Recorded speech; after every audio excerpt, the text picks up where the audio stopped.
So what is up guys, কি অবস্থা সবার? আশা করি সবাই ভালো আছো আর সবাইকে জানাই ঈদ মোবারক। তো আজকের এই ভিডিওতে আমরা দেখাতে যাচ্ছি আমরা ঈদের আগের দিন আর ঈদের দিন কি কি করলাম সেগুলা। তো চলো কথা না বাড়িয়ে শুরু করা যাক আজকের ভিডিওটা।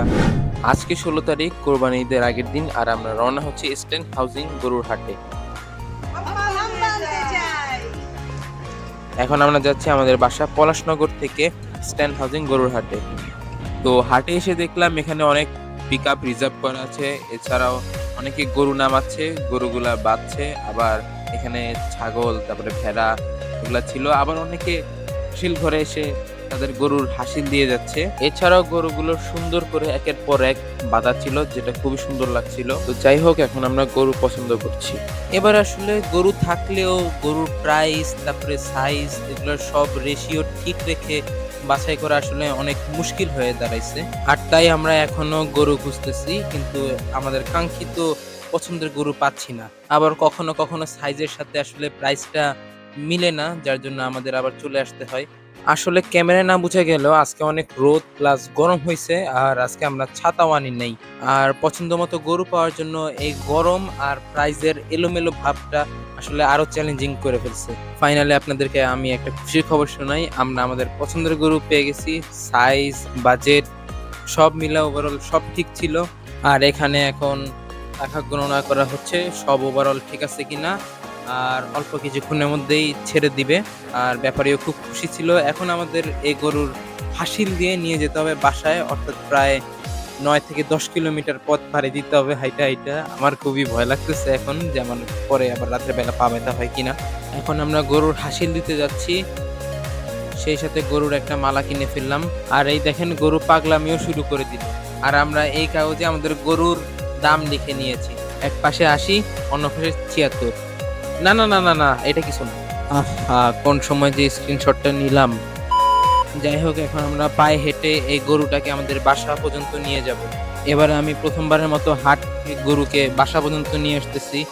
আর একটা জিনিস আমার রাস্তায় খুবই ভালো লাগলো, যেই দেখে সেই বলে যে ভাই কত কত গরু কত হইছে। গরু আবার নতুন মেট্রো রেল দেখার পরে সিঁড়ির উপরে উঠে গেছিল প্রায়।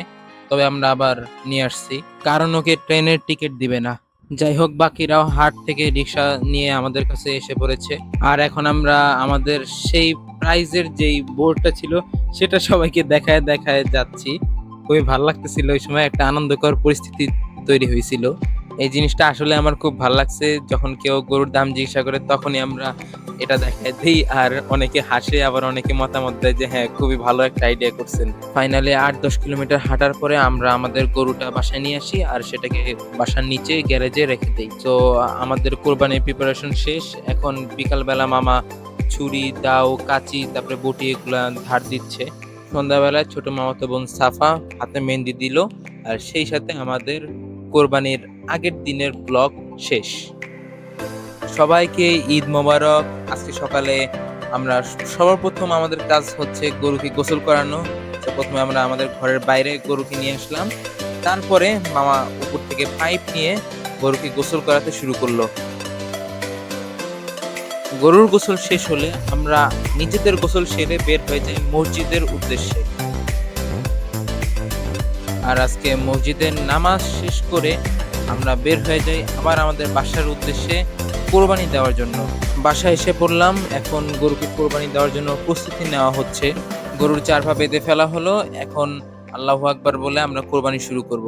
মাংসগুলো কাটা হয়ে গেছে, এখন পিস পিস আকারে সেগুলোকে বটি দিয়ে কাটা হচ্ছে।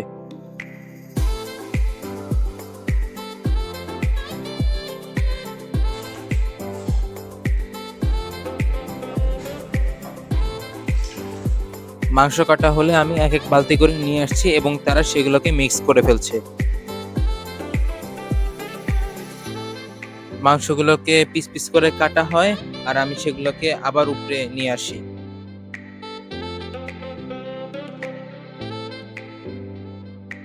মাংসগুলোকে ছাদে নিয়ে সেগুলোকে ধোয়া হচ্ছে।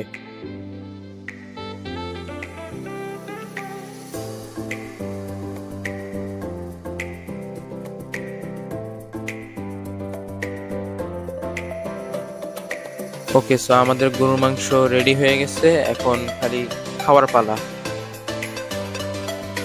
Alright, so guys that's it for the video. I hope আপনাদের এই ভিডিওটা ভালো লেগেছে। অবশ্যই লাইক এবং সাবস্ক্রাইব করে দিবেন। আর হ্যাঁ, নেক্সট টাইম আরো ভালো করে ভিডিওটা বানানোর ট্রাই করব ইনশাআল্লাহ। সো বাই বাই, আল্লাহ হাফেজ।